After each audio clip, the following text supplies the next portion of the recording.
Isang mapagpala at mabiyayang gabi po sa bawat isa po sa atin. Dahil nakita ko po na oras na at dumating na po ang ating itinakdang oras po sa ating pong pag-uumpisa, ay inanyahan ko pong lahat na tayo po ay umawit po dito po sa naka-flash po sa ating pong screen, dahil siya'y buhay.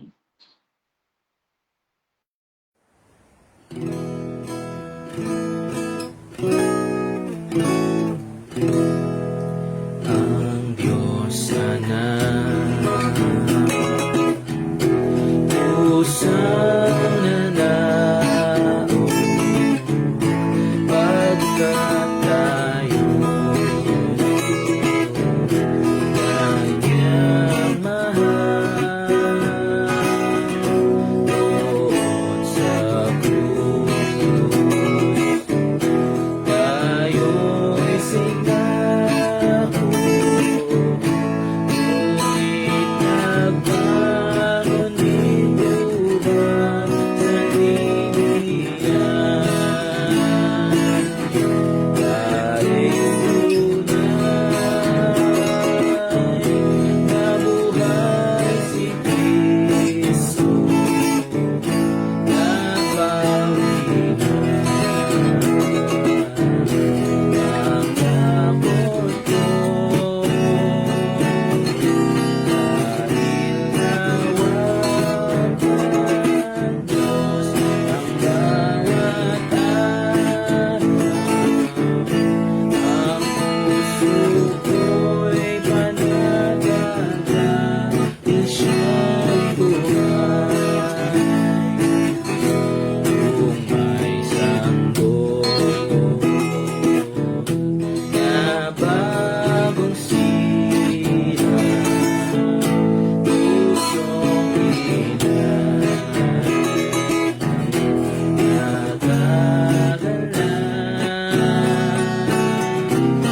ngunit lalo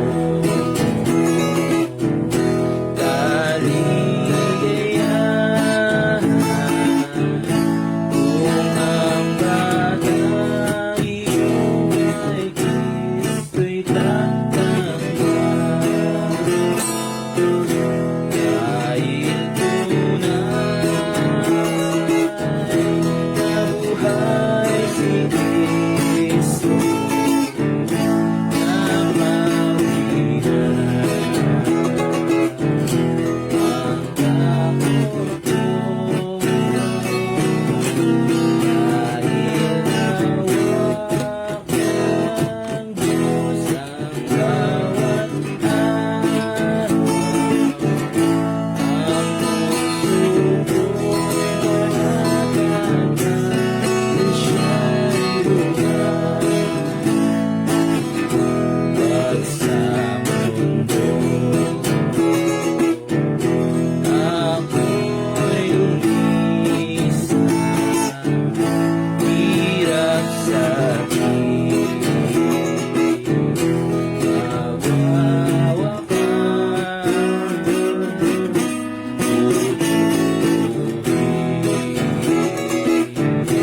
langit na bayan sa piling ni Kristo nakapagligtas.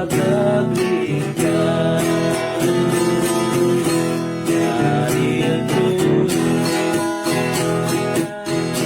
nabuhay si Kristo, nabawi na ang takot ko, dahil nawag ng Diyos ang bawat araw. Ang puso ko'y panatag dahil siya'y buhay.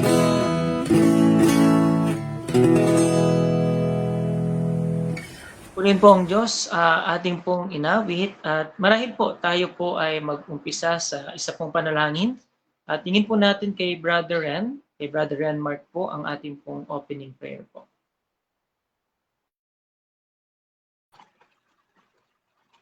Sige po, tayo po ay manalangin.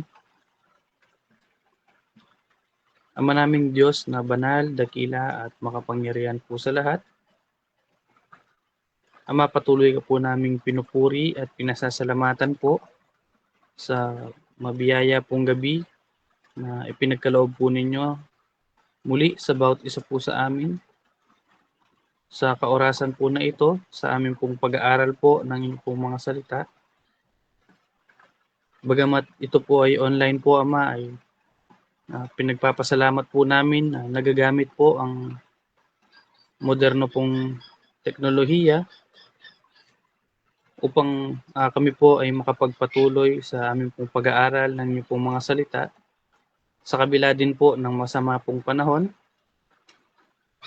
ay pinangunahan po ninyo kami upang kami po ay magkasama-sama sa pamamagitan po ng online. Maraming salamat po, Ama. At ang dalangin po namin sa kaorasan po na ito, na pangunahan po ninyo ang bawat isa po sa amin at lalo tigit ang aming pong mga internet connection upang wala pong maging hadlang sa aming pong pag-aaral po ng inyong pong mga salita. At nawa malinaw po naming mapakinggan ang inyong pong mga salita. At gayon din po, Ama, dalangin din po namin ang inyong pong anak na gagamitin na magtuturo ng inyong pong mga salita. Nawa, Ama, pakapuspusin niyo po siya ng inyong pong banal na espiritu upang tunay nga po na maituro po ang inyong pong mga salita nang naayon po sa inyong pong kalooban. Maraming salamat po, Ama. Pangunahan po ninyo ang bawat isa po sa amin at ingatan po ninyo sa kabila po ng masungit po na panahon po na ito. Maraming salamat po, Ama, at ibinabalik po namin ang mataas na papuri at pasasalamat sa dakila at makapangyarihang pangalan po ng aming Panginoong Yesus.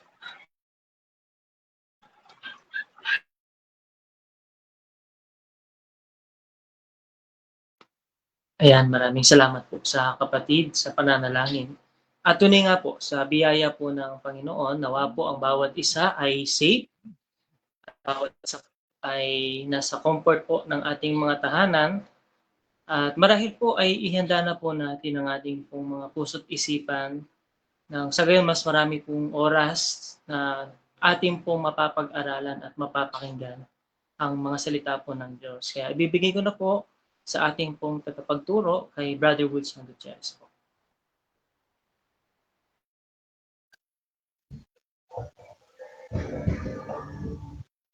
Magandang gabi po mga kapatid at tayo po ay darako na po sa ating pong pag-aaral sa aklat po ng Thessalonica, chapter 1. Noong nagdaan po ay una atin po muna tinignan yung ating pag-aaral na yung buong aklat ng Thessalonica kung saan nagkaroon tayo ng introductory studies. And then, kung hindi po ako nagkakamali, noong nakaraan po ay atin tinalakay yung verse 1. Binigyan din po natin yung mga pangalan na binanggit ni Pablo bilang kanyang mga kasama na ginamit ng Diyos para maitatag o mapasimulan po ang iglesia sa Thessalonica. At normal po na tatalakay naman natin ngayon yung pinaka-focus nitong chapter 1 ay nandito po sa chapter 2 and 3 o verse 2 and 3 ng chapter 1. Kaya sa tulong at biyaya po ng Panginoon, dito po tayo magpo-focus sapagkat ito yung pangunahin na pinaka-highlights ng chapter 1, yung pasasalamat po ni Pablo sa ating Panginoong Diyos. Kaya siguro po ay basahin po muna natin ulit itong verse 2 at ang verse 3 muna po. Ganito po ang ating mababasa.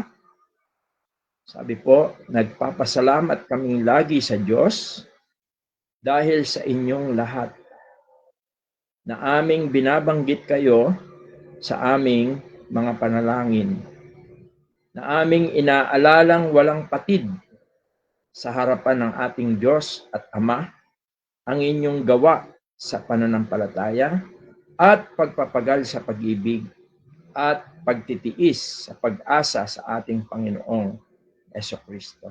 Pagpalain ng Diyos ang kanyang mga salita at tayo po ay saglit na manalangin. Ama, salamat po sa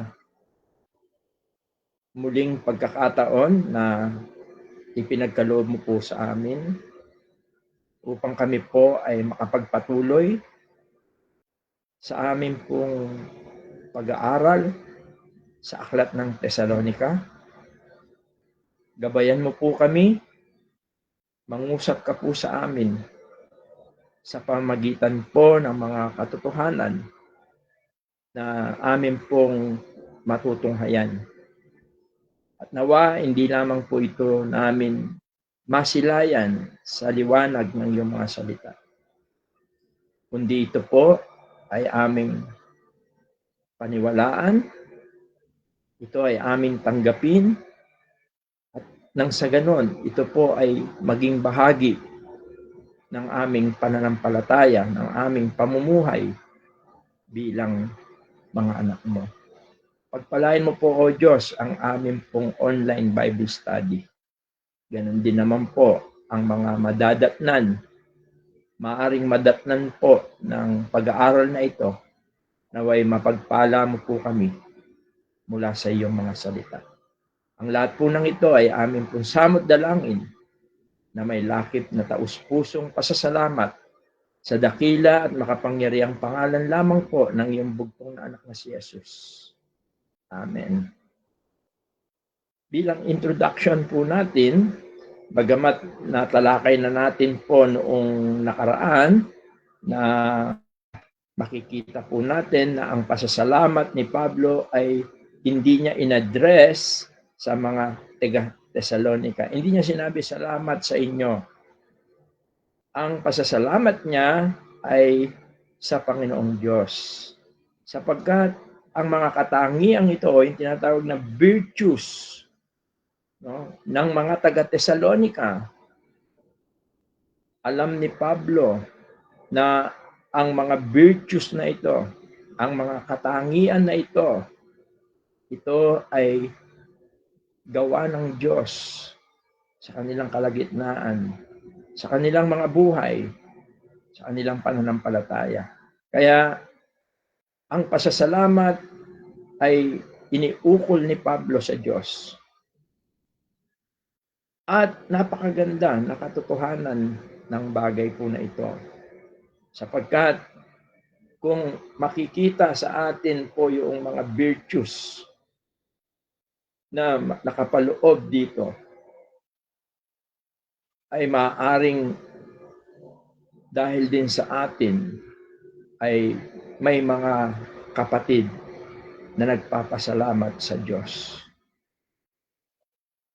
At marahil ito rin ang siyang naging dahilan kung bakit ang mga taga-Tesalonica ay naging tanyag o nabansag o napamalita, naibalita sa maraming mga kapatiran ang kanilang mga virtues na ito. Kaya ngayong gabi po ay tatalakayin natin itong tatlong mahalaga na katangian na kung paanong ang Diyos ay gumawa sa kalagitnaan nila at nakita natin na sila ay nag-response sa pagkilos ng Panginoong Diyos.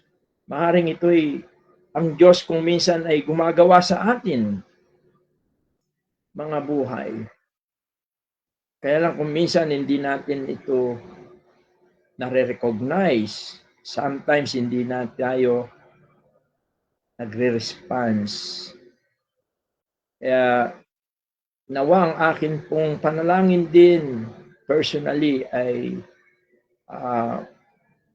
naway tunay na makita natin ang kahalagaan ng mga virtues na ito o mga katangian ng mga taga-Tesalonica. Kung bakit ganun na lang ang galak, ang pasasalamat ni Pablo at ng kanyang mga kasama na naglingkod na ginamit ng Diyos upang mapasimulan ang gawain sa Thessalonica. Una, yung tinatawag dito sa verse 3, sabi niya, remembering without ceasing your work of faith. Aming inaalalang walang patid sa harapan ng Diyos at Ama ang inyong gawa sa pananampalataya. Kaya mahalaga po na makita natin ang bagay na ito. Yung work of faith. Ano po ba yung work of faith? Meron po kasing mga misinterpretation at merong mga maling pananaw sa bagay na ito. Sapagkat may mga naniniwala at marami ang naniniwala na para makuha mo yung pagiging matuwid sa harapan ng Diyos, kailangan mong gumawa, kailangan mong sumampalataya at gumawa. Sa ating mga Kristiyano na po, palasak na sa atin yung tinatawag na work plus faith o faith plus work. Ito po yung maling pananaw. Mahalaga na matunghayan po muna natin bago natin lubusang talakayin kung ano po yung ibig sabihin ng work of faith. Una po, maliwanag po sa turo ni Pablo at sa sinasabi ng salita ng Diyos na ang isang tao ay hindi maaring maging matuwid sa harap ng Diyos sa pamamagitan ng kanyang paggawa o yung tinatawag na pagsunod, particularly sa tinatawag na kautusan. Maliwanag po yan. Sinulat din ni Pablo sa mga taga-Roma. Pagkat alam naman natin na ang gospel ay in-expound ni Paul sa aklat ng Roma. Roma chapter 3 at babasahin ko po yung verse 20 to 21 o 22. Romans chapter 3 verse 20 to 22. Ganito po ang ating mababasa. Sapagkat sa pamamagitan ng mga gawa ng kautusan ay walang laman na aariing ganap sa paningin niya. Sapagkat sa pamamagitan ng kautusan ay ang pagkakilala ng kasalanan. Meron dalawang mahalagang katotohanan po dito sa verse 20. Una, sinasabi niya yung maling pananaw ng isang tao na sa pag-aakala niya na ang kautusan ay ibinigay ng Diyos kay Moises para ito ay sundin. Kaya sabi niya, therefore, by the deeds of the law, there shall no flesh be justified in His sight. Maliwanag po ito. Ito kasi yung mali. Marahil marami sa atin, noong una, sinisikap natin yung pagiging tinatawag na being religious. Pagka sinabi mong religious, ito po yung mga tao na nagsisikap na magampanan, magawa ang mga kautusan. Sapagkat sa inaakala natin na sa ganitong paraan, tayo ay magiging matuwid, aariing ganap, justified sa paningin ng Diyos. Kaya nga may mga katuwiran po ang maraming mga religious person na sinasabi nila, marahil ay hindi naman ako mapupunta sa impyerno. Marahil ay doon ako sa langit.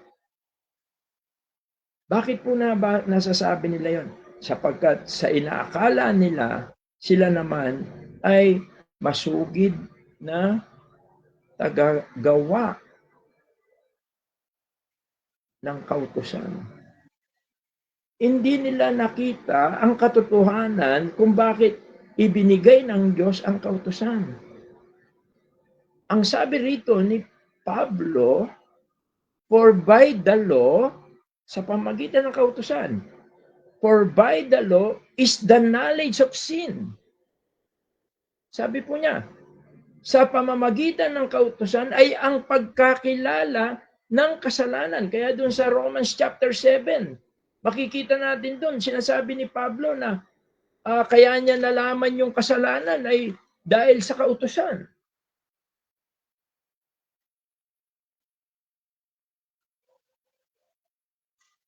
Kaya napakalaga po na makita natin ang katotohanan ito.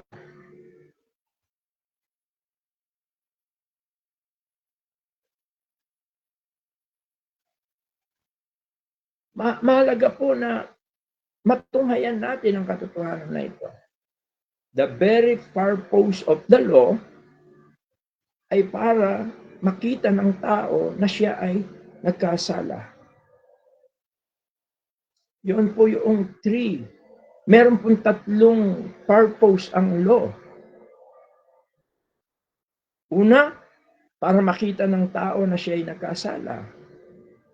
Pangalawa, para pansamantala na pigilin ng Diyos ang paggawa ng kasalanan ng tao. Kasi kalakip ng kautusan, kalakip nito ang kaparusahan. Kaya nga, laging may lakip. Katulad halimbawa, pag ikaw ay magnanakaw, ikaw ay puputulin ng kamay. Kung ikaw ay mangangalunya, ikaw ay pagbabatuin hanggang sa ikaw ay mamatay. Bago mo magawa ang isang bagay, magdadalawang isip ka dahil ito'y may parusa. At pangatlo, ang isa sa mga layunin ng kautusan, para ang isang tao ay madala niya kay Kristo. Sapagkat sabi nga, ang kautusan ang siyang nagtuturo sa atin. Bakit? Sapagkat sa pamamagitan ng kautusan, nakita natin tayo makasalanan. Pangalawa, sa pamamagitan ng kautusan, nakita natin na isa lamang ang nakatupad. At ito'y walang iba, kundi ang anak ng Diyos, ang ating Panginoong Jesucristo. Kaya naman siya, sa kanyang kamatayan at sa kanyang muling pagkabuhay, ay dinala niya ang ating mga kasalanan. At sa pamamagitan ng pananampalataya, maliwanag na ito'y matatamo natin. Kaya ang usaping faith plus work, hindi siya biblical. Maliwanag po yun. Kaya nga sa Galatia rin, napag-aralan natin, kung natatandaan ninyo, doon sa chapter 2, verse 16, sinasabi roon na chapter 2, verse 16,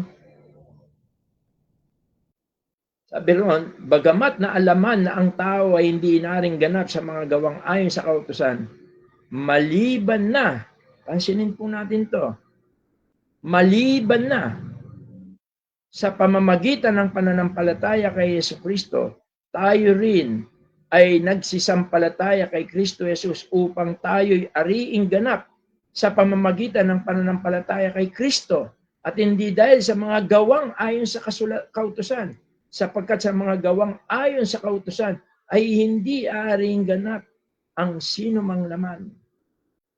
Sabi sa English, knowing that a man is not justified by the works of the law, but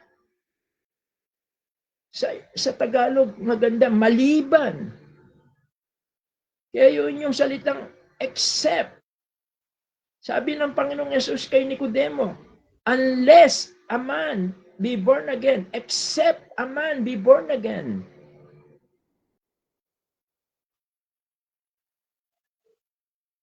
Kaya maliwanag po na ang salita ng Diyos ay hindi itinuturo yung faith plus work. At nilinaw ni Pablo yan noong sabihin niya na for by grace are you saved through faith. At napakaliwanag doon, it is not of yourself.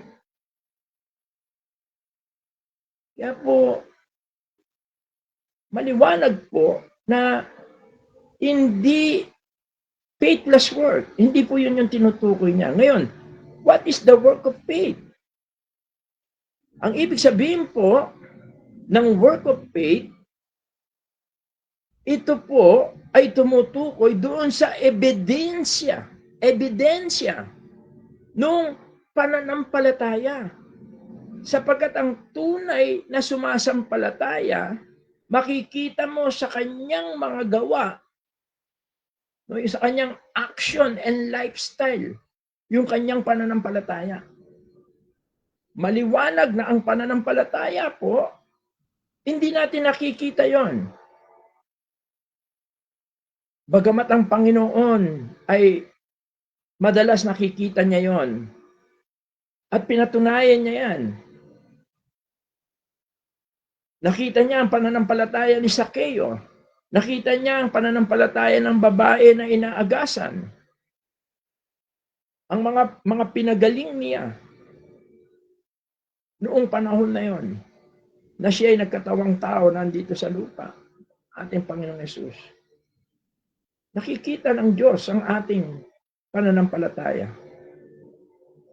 At gagamitin niya ang pananampalatayang yan para tayo kanyang pagpalain at tayo maging pagpapala sa iba. Kaya yung work of faith, ito ay yung bunga ng ating pananampalataya. Ito yung ebidensya ng ating pananampalataya. Napakaliwanag din na sinabi ni James o ni Santiago sa chapter 2 verse 18.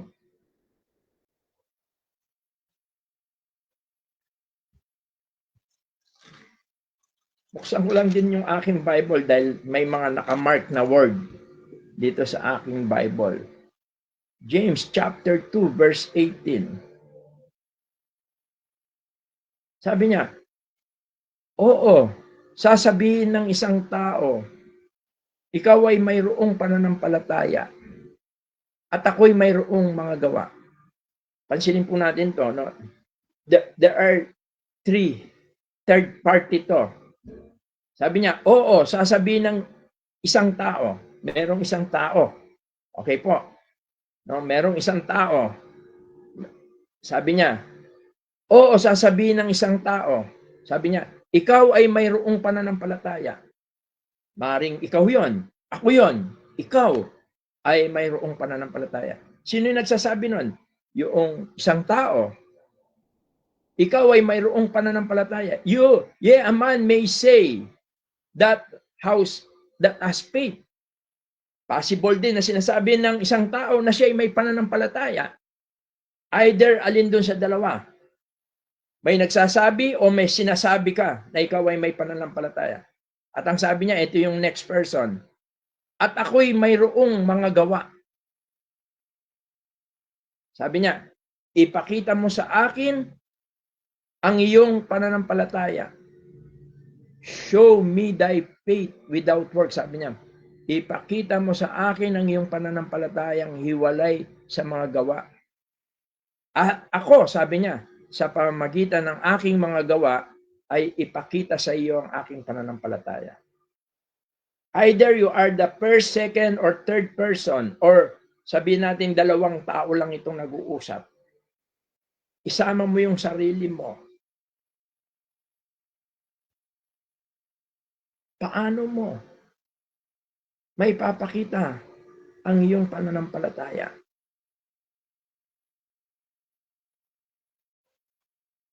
Yung work of faith, yung evidence. Ito yung binagong buhay ng Panginoon. Ito yung bunga ng iyong natamong pagpapala. Kaya nga, sabi ko nga po sa mga nagdaang mga, actually, tinituro ko rin po ito sa mga Bible study, yung law and grace. Sa law kasi, gumawa ka para ikaw ay pagpalain ng Diyos. Yun yung sa law.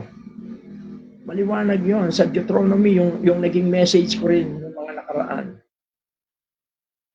Gawin ninyo ito, pagpapalain ko.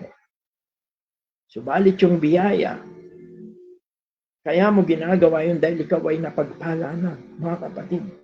Yun ang kalagayan natin.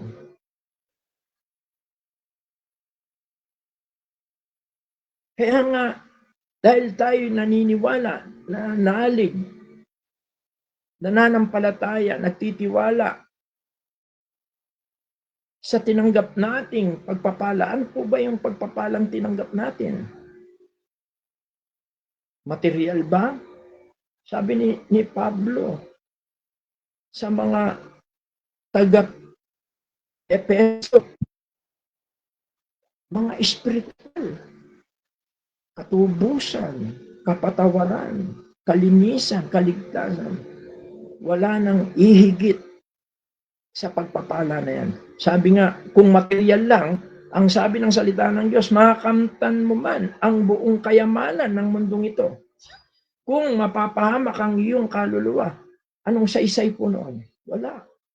Kaya, kakaiba ang biyaya sa atin dahil sa ating pananalig sa Ebanghelyo.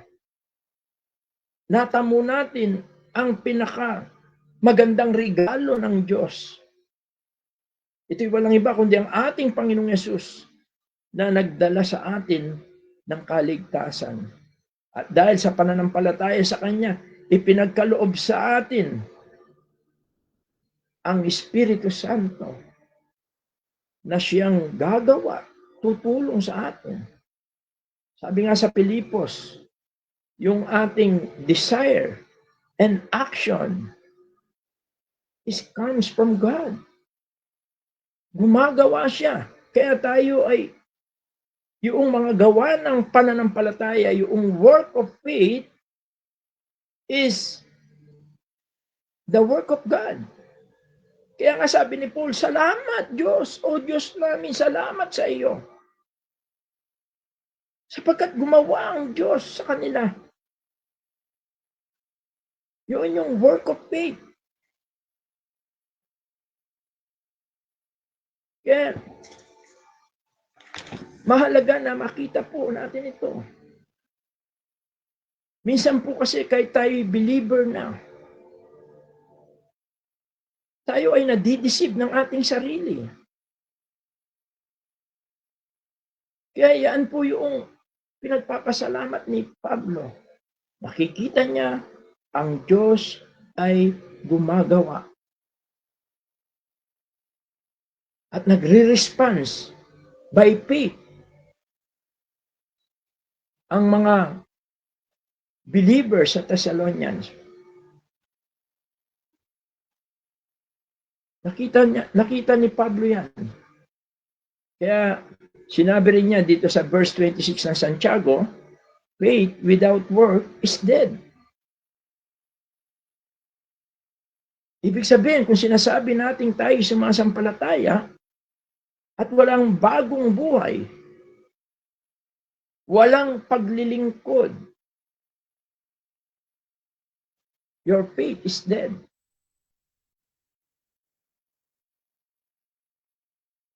At itong gawa ng pananampalataya, itong work of faith,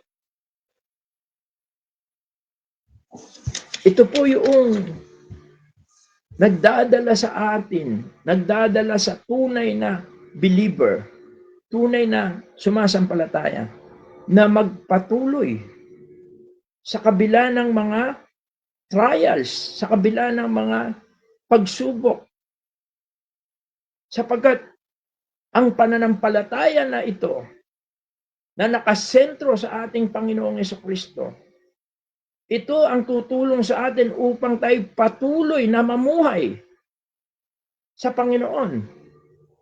Sa kabila ng mga pagsubok, tayo ay makakapagpatuloy.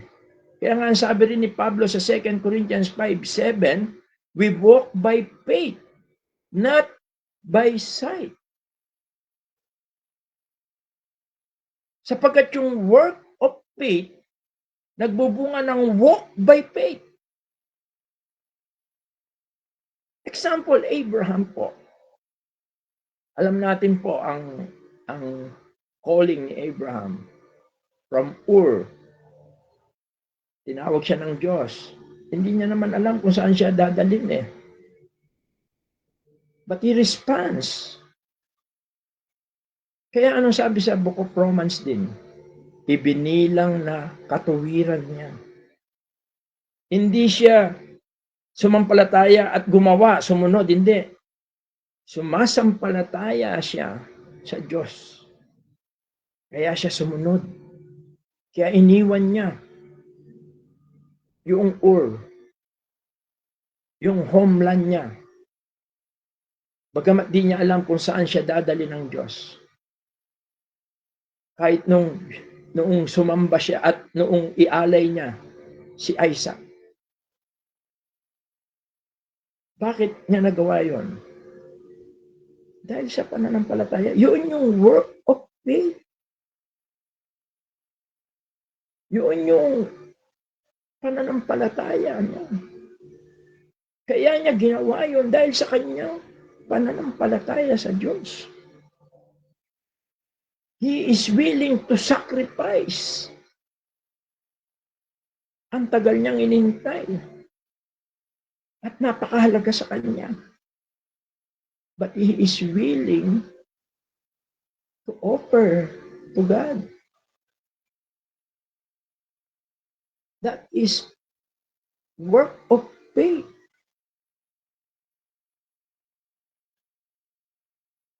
Kaya ganun na lang ang kagalakan. Kaya ganun na lang yung testimony ng mga Thessalonians believer.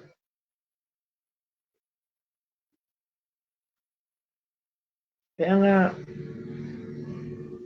na ano talaga sila yung kumbaga ay yung kanilang testimony. Hindi ko alam kung ano ang mga bagay na nangyari sa kanila. But ang Thessalonians is part of Macedonian. At alam natin sa mga letter ni Paul ay pinuri niya rin sila sa pagtulong sa kabila ng kanilang karukaan. That is a work of faith.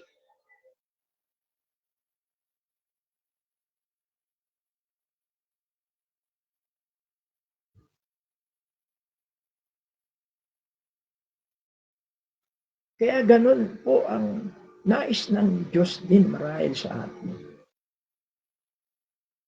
Na huwag tayong matakot na maglingkod. Huwag tayong matakot na gawin ang mga bagay na kalooban ng Diyos sa atin.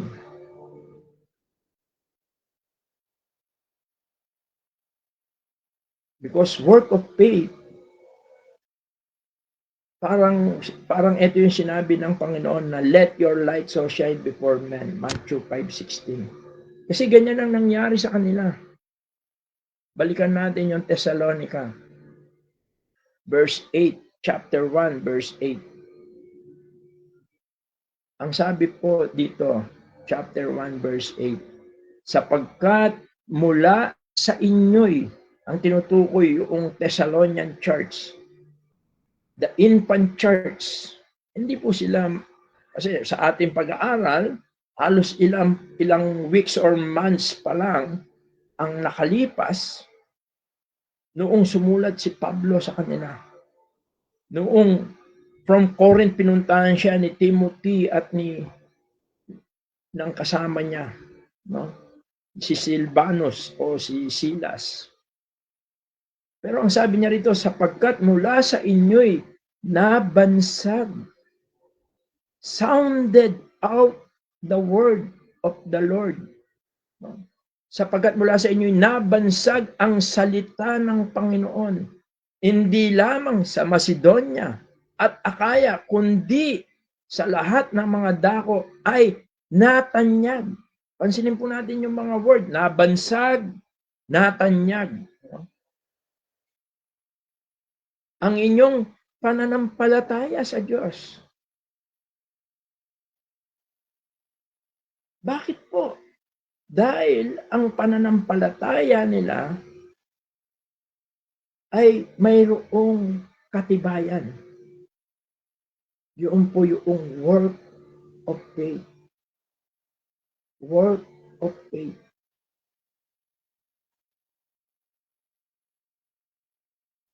Kaya napakahalaga po nito. Sabi nga, nabansag or from you sounded, parang kumalat na isang epidemya, mabilis kumalat.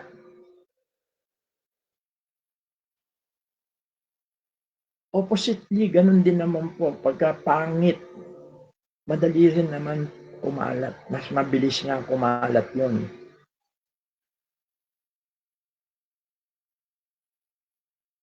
But ito po yung work of faith.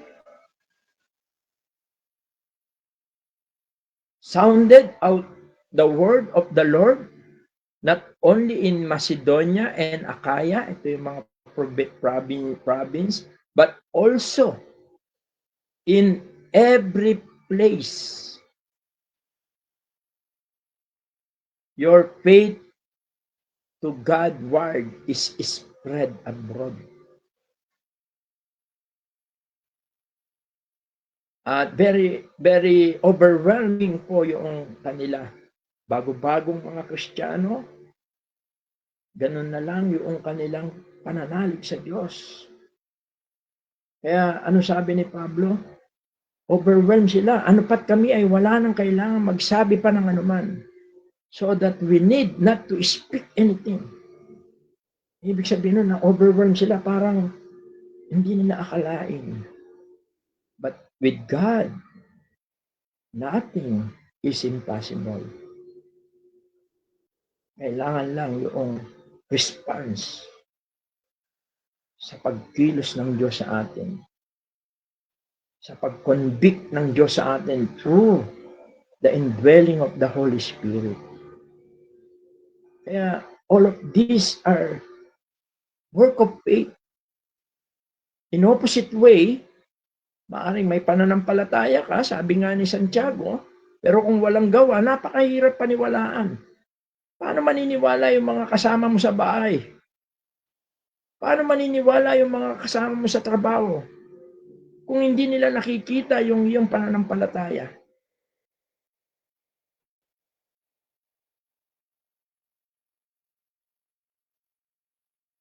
It is difficult, sabi ni James. Show me. But if your faith, if your work in faith,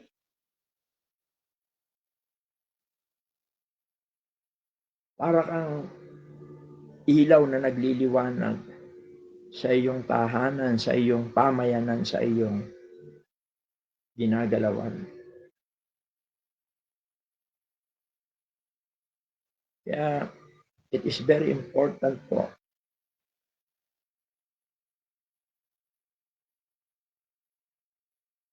Pwede natin tanungin ang ating sarili, nakikita ba ang pananampalataya sa atin? Saan natin ginagamit yung time natin? Treasure natin. Yung talent natin. Namimili ba tayo ng mga ministry na yung madali?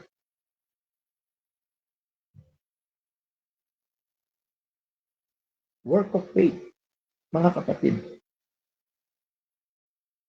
Sapagkat ang work of faith is living by faith. Living by the word of God. Kaya sabi ni Paul, salamat o Diyos. Dahil yun ay ebidensya na sila'y tunay na mga mananampalataya. Actually, ito'y tatalakayin ko rin na separate. Ito yung ebidensya na sila ay tunay na chosen, pinili. Sabi ron sa verse 4, yamang aming nalalaman, mga kapatid na minamahal ng Diyos, ang pagkahirang sa inyo. Evidence of being chosen by God. Yung work of faith. Evidence of faith in God. It is showing to others. Nakikita ito. Sabi nga, hindi mo pwedeng itago ito. Para, sabi nga ng Panginoon, huwag mong ilagay sa igaan mo yung ilawan mo. Ilagay mo sa lagayan para maliwanagan niya ang buong bahay.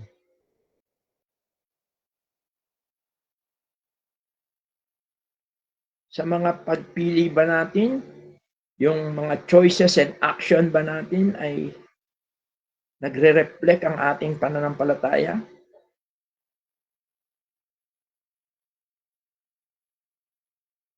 At anong gagawin natin para lumago ang ating pagtitiwala? Para tayo makalakad by faith, you must step one step at a time. Kasi kung hindi ka magtitiwala sa Diyos, hindi mo mararanasan.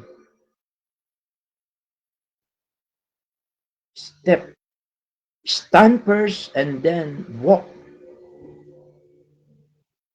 Kaya ito po yung number 1 na pinasalamatan ni Pablo, yung work of faith.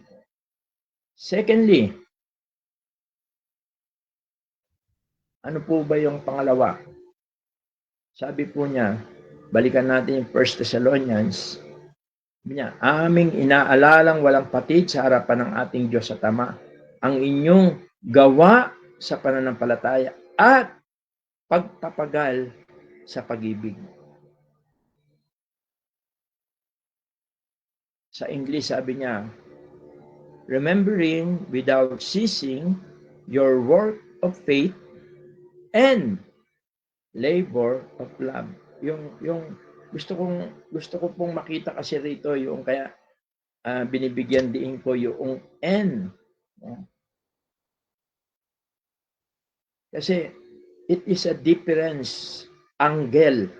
Magkaiba po ito ng tinutukoy ni Pablo na katotohanan sa mga taga-Tesalonica, yung work of faith and labor of love.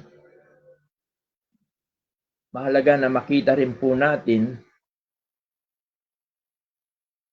kung ano yung definition ng labor of love.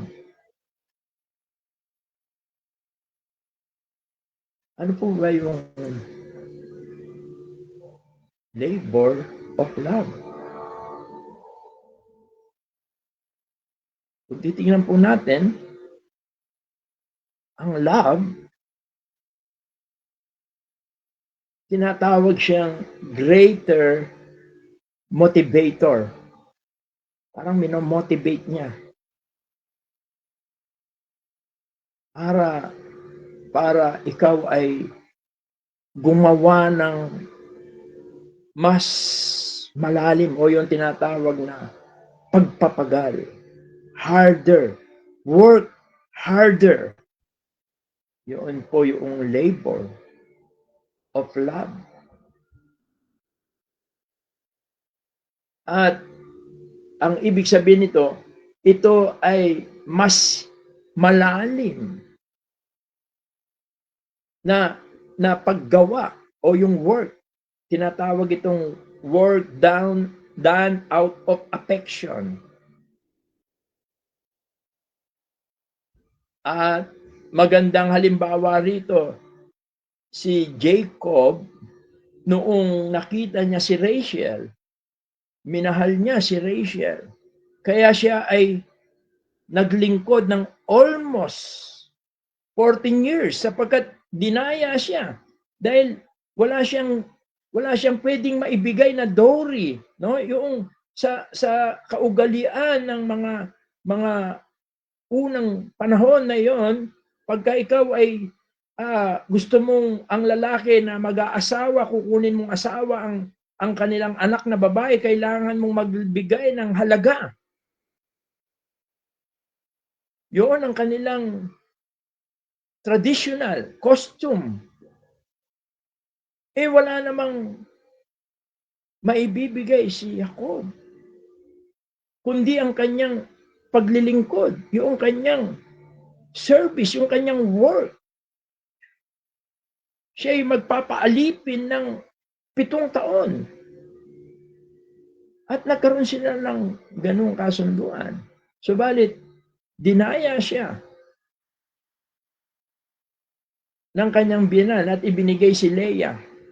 At para makuha niya si Rachel, kailangan niyang maglingkod pa na another 7 years.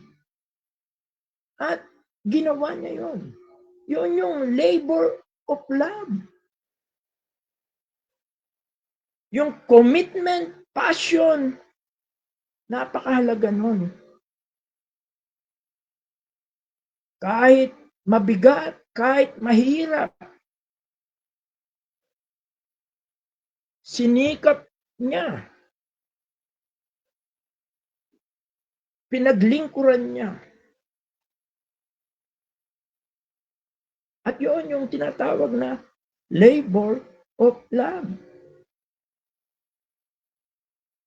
Kaya, maging ang Panginoong Yesus po ay alam niya na sa paglilingkod sa Kanya, alam niya na hindi madali. Even kasi po ang ating Panginoon, naranasan niya. Dahil siya ay namumuhay sa katotohanan, mahirap mamuhay sa katotohanan. Kaya naman, noong si Apostol Pedro, sa John chapter 21, 3 beses niyang inassure. Hindi nagtatanong ang Panginoong Jesucristo dahil hindi niya alam. Ang gusto niya, ma-assure ni Peter, magkaroon siya ng commitment. Tulad ng lalaki at babaeng ikinakasal, sila ay committed na sa isa't isa. Yun ang gustong marinig ng Panginoong Yesus kay Pedro. Iniibig mo baga ako?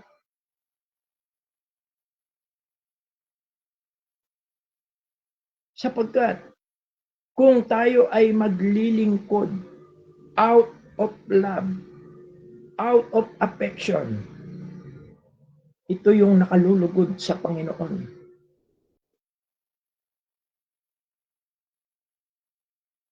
Kaya yun yung labor of love. Even ang church sa Revelation chapter 2, verse 4 and 5, ang Epeso,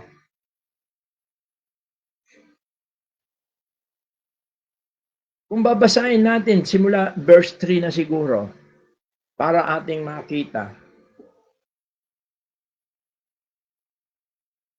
Pakibaba pa nga konti, verse 2, para makita lang natin yung, ayan.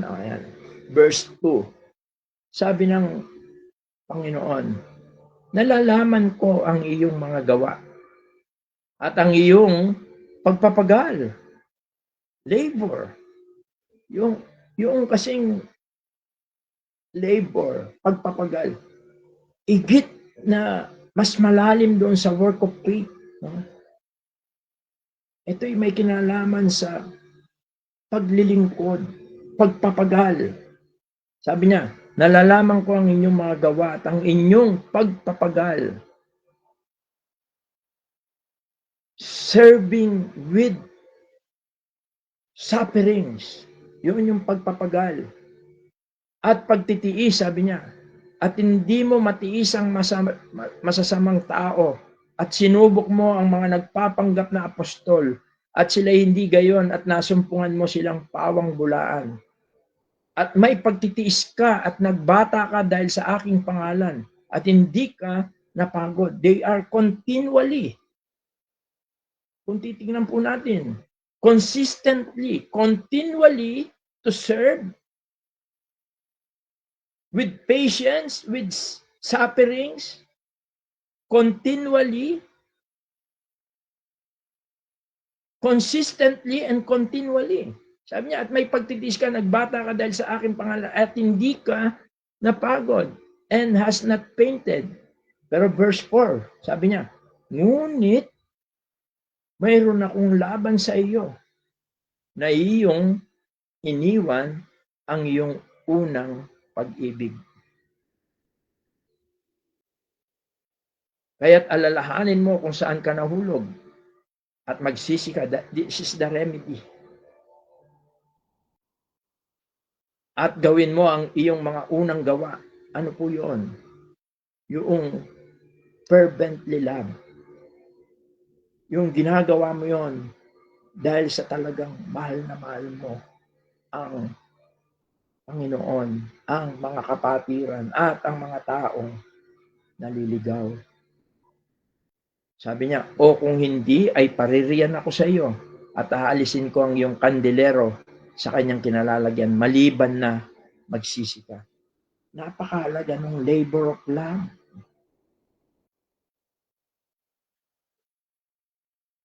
At nakita ni Pablo, nabalitaan ni Pablo ang ganyang pagpapatuloy consistently, continually, yung pagmamahal nila sa Panginoon, sa iglesia ng Thessalonica. Yun yung labor of love.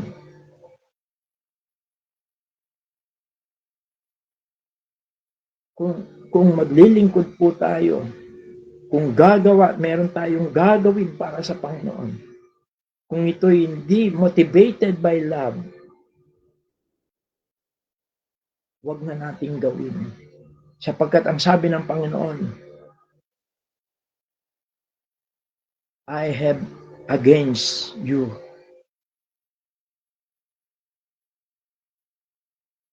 Kaya mayroon po tayong gustong gawin para sa Panginoon. The first thing, i-check mo hindi yung knowledge mo, hindi yung kaya mong gawin. Ang unang i-check natin, ang puso natin. Mahal po ba natin ang Panginoon? Sabi nga ng Panginoon, John 14:15, if you love me, obey my commandments. Yun yung pinasasalamatan ni Pablo. Sa kabila ng mga persecution, sa kabila ng mga kahirapan, one of the poorest church is Thessalonians Church. Pero in spite noon, they continually, consistently serving God, serving the Lord, serving the Thessalonians believers, serving other people. Because yung nagmo-motivate sa kanila ay ang pagmamahal ng Panginoon sa kanila at ang pagmamahal nila sa Panginoon. Sabi nga doon sa 2 Corinthians 5:14, one of the greatest motivator is love. Even Paul, na-experience po niya ito. Sabi ni Pablo, for the love of Christ constraineth us, because we thus judge that if one died for all, then we're all dead. Tingnan natin yung pagiging kanilang committed Saan nagmumula yung kanilang commitment? Saan nagmumula yung pagiging committed nila? Sa pag-ibig ng Panginoon. Sapagkat ang pag-ibig ni Kristo ay pumipilit sa amin. I believe Paul in a human being, yung mga nangyayari sa kanya, marahil ay sometimes ay nag-iisip siya na kailangan pa ba siyang magpatuloy? Tulad natin. Kung titingin tayo sa mga sitwasyon natin, kung titignan natin yung iba, parang ayaw na natin magpatuloy. Kung titignan natin yung mga na-experience natin na mga struggle and sufferings in serving the Lord.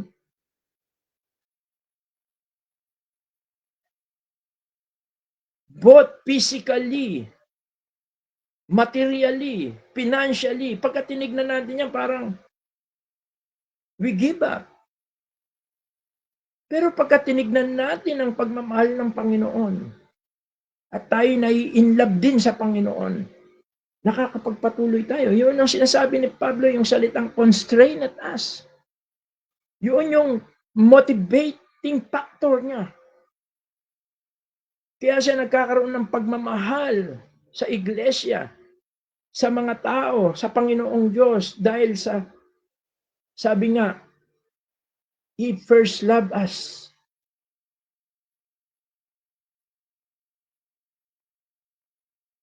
Labor of love. Kasi pagka yung labor of love, more than yung mga sufferings natin, ibig sabihin po nito, hindi siya selfless, hindi siya selfish motive, kundi selfless service siya. Naglilingkod siya hindi dahil meron siyang nakukuha, kundi naglilingkod siya, yun yung tinatawag na selfless service. Naglilingkod siya dahil sa pagmamahal niya sa Diyos at sa mga tao. Motivated by love. Hindi parang obligasyon lang. Kaya minsan po, even sa atin po, huwag kayong magagalit sa ating treasury. Nalulungkot ako. Although salamat sa Diyos pagka merong pangangailangan ay bumubuhos tayo, pero parang obligation na lang. Although ayoko sanang banggitin ito, pero it is time. At yung work, yung love of, o yung labor of love, ito yung nagpapatuloy sa kabila noong mga kahirapan.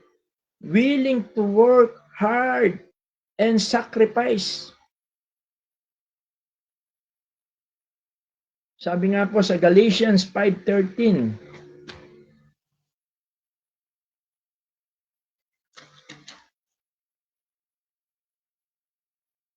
sapagkat kayo mga kapatid ay tinawag sa kalayaan, huwag lamang gamitin ang inyong kalayaan upang magbigay kadahilanan sa laman, kundi sa pamamagitan ng pag-ibig ay mga lingkuran kayo. John 13:34-35. Ito yung tunay na tanda na tayo ay mga alagad ng Panginoon. Sabi niya, isang bagong utos ang sa inyo ibinibigay ko, na kayo mga ibigan sa isa't isa, na kung paanong iniibig ko kayo ay mga ibigan naman kayo sa isa't isa. Sa ganito'y makikilala ng lahat ng mga tao na kayo ay aking mga alagad, kung kayo may pag-ibig sa isa't isa. Mga kapatid, ito yung labor of love. At dinefine ni Pablo yung love na tinutukoy niya rito, sapagkat yung love, yun yung agape love. 1 Corinthians 13. Tingnan po natin yung character o yung katangian ng pag-ibig. Sabi niya, kung ako'y verse 1, sabi niya, kung ako'y magsalita ng mga wika ng mga tao at ng mga anghel, datapwat wala akong pag-ibig, ay ako'y naging tanso na tumutunog at batingaw na umaalingaw-ngaw. At kung magkaroon ako ng kaloob na panghuhula at maalaman ko ang lahat ng mga hiwaga at ang lahat ng mga kaalaman, at kung magkaroon ako ng buong pananampalataya na anupat malipat ko ang mga bundok, datapwat wala akong pag-ibig, ay wala akong kabuluhan. Verse 3.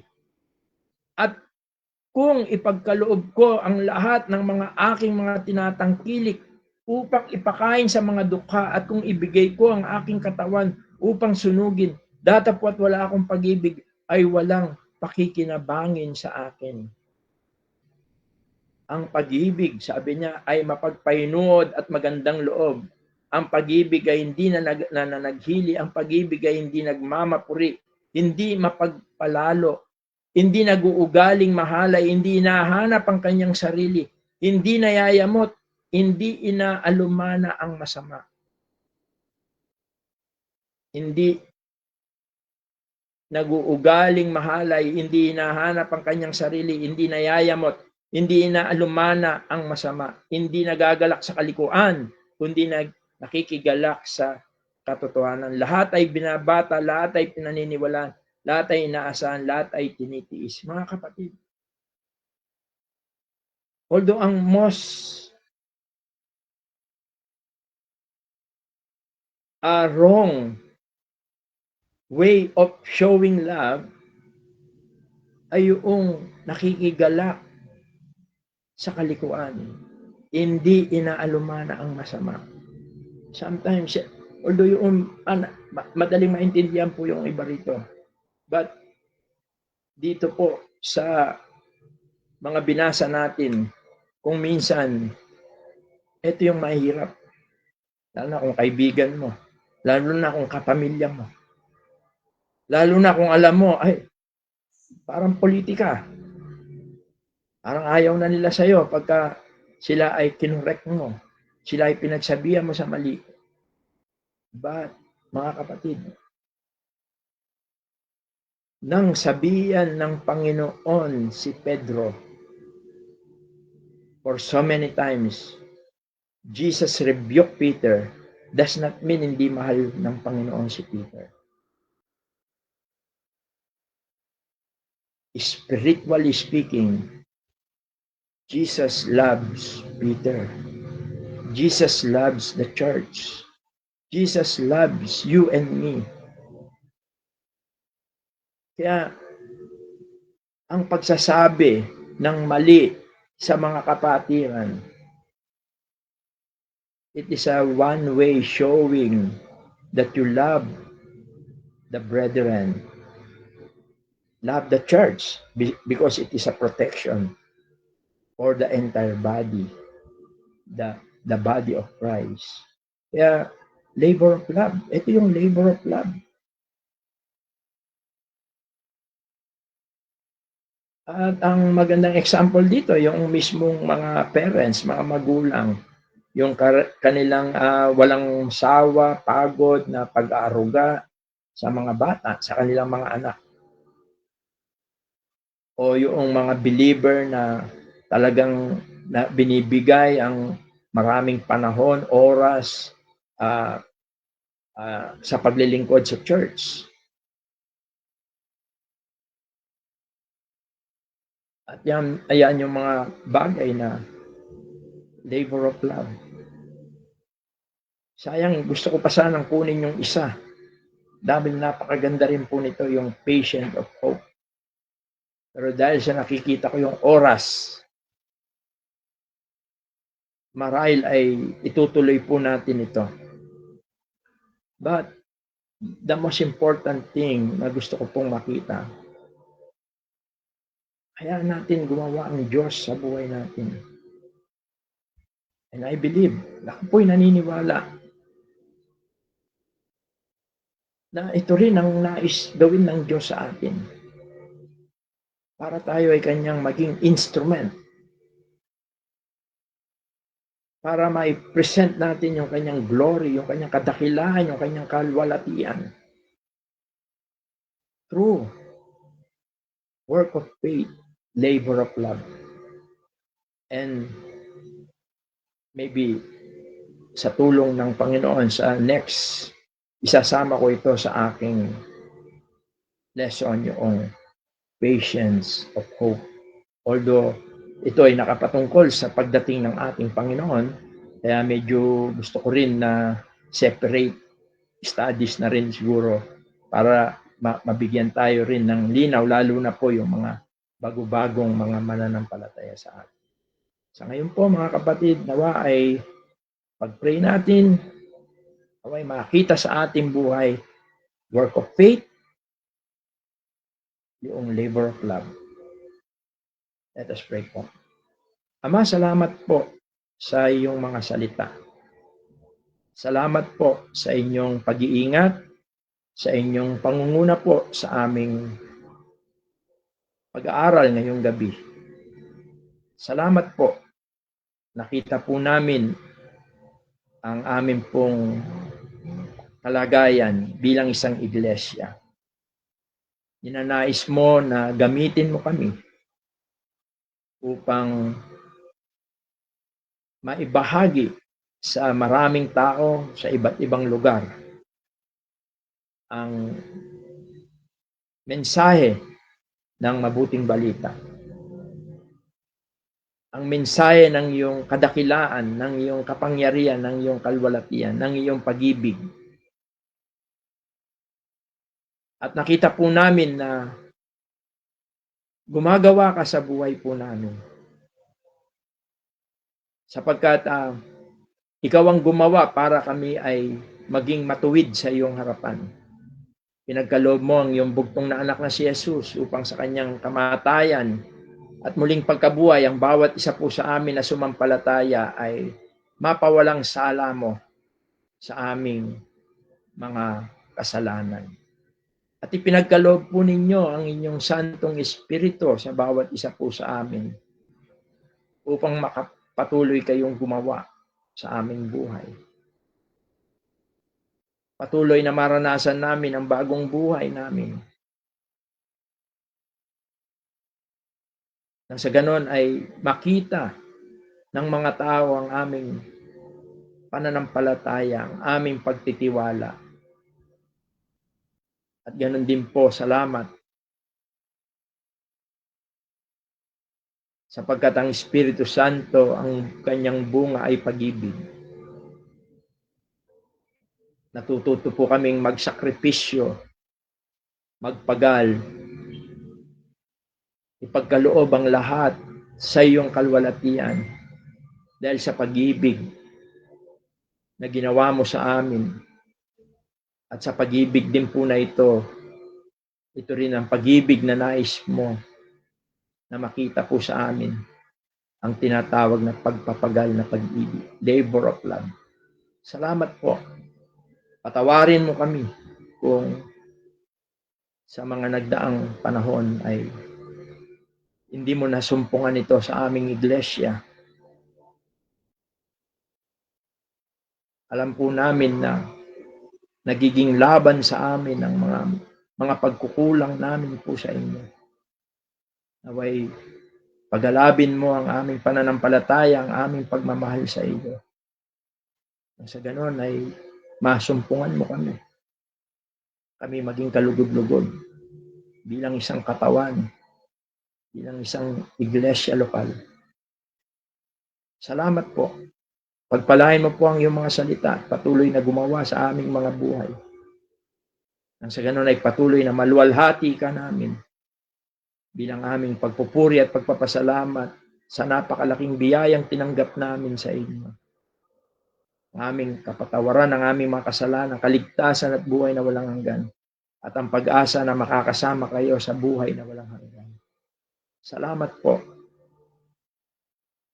Ang lahat po ng ito ay aming sinasamo at dinadalangin sa makapangyarihang pangalan lamang po ng iyong bugtong na anak na si Jesus na aming tagapagligtas. Amen. Magandang gabi po at God bless po sa bawat isa.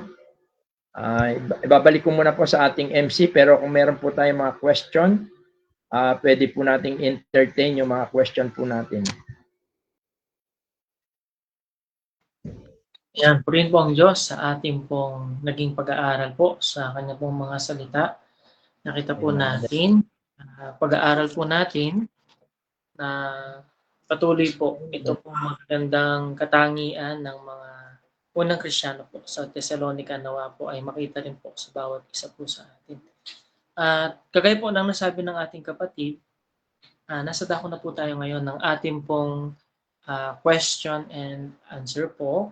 Kung meron po tayong katanungan, ay pwede po tayong mag-open ng ating mic or gamitin po natin yung chat feature po.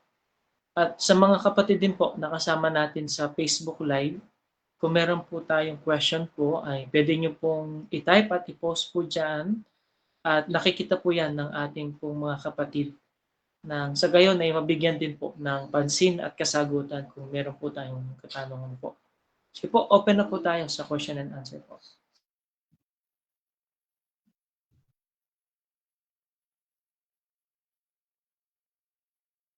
Entertain yung mga question po natin. Okay, Mansang. Yan, purihin po ang Diyos sa ating pong naging pag-aaral po sa kanya pong mga salita. Nakita po natin, pag-aaral po natin, patuloy po ito po magandang katangian.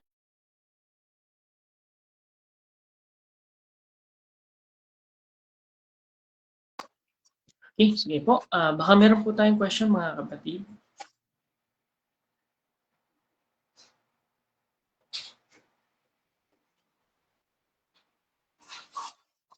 Sige po, habang naghihintay po ng gusto pong magtanong po sa ating Google Meet, maaari po bang maipasuyo sa mga kapatiran natin na kung mayroon po ba tayong nakikitang question po sa ating pong Facebook Live? So ngayon, Brother Anthony, wala sa Facebook. Sige po, maraming salamat po. Sige po, last call po. Kung meron po ba tayong question po?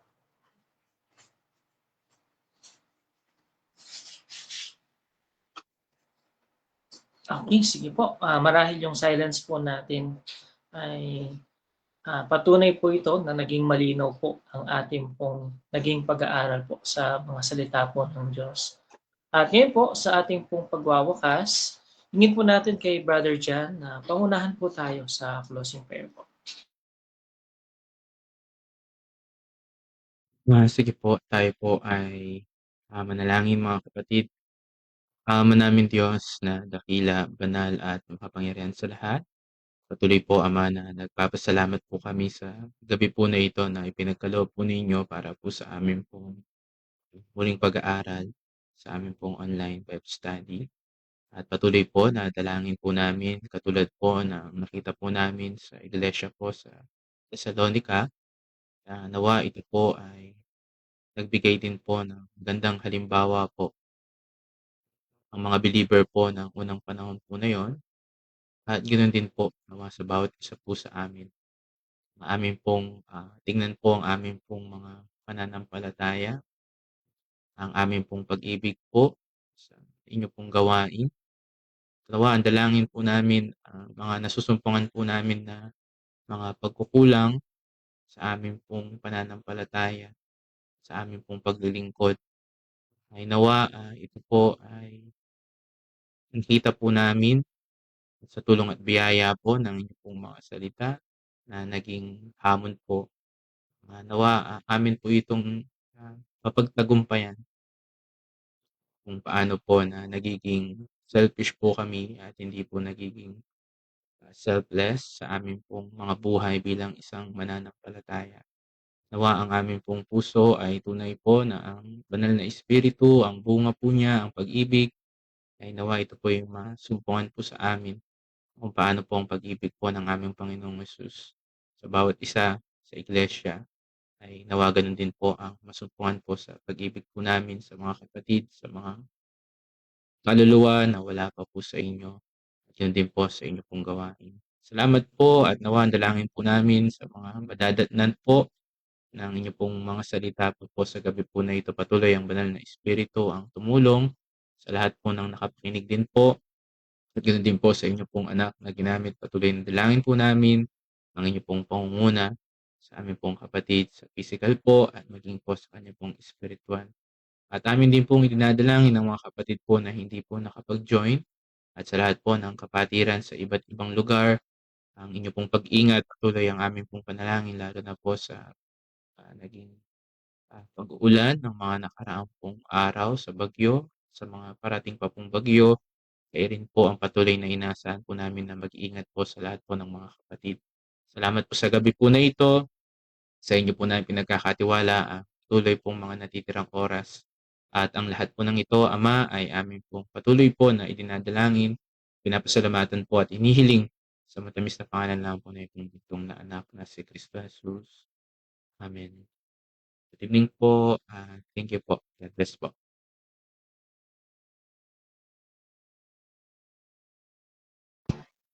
Good evening po sa ating lahat. God bless po sa ating lahat. Thank you po. God bless po.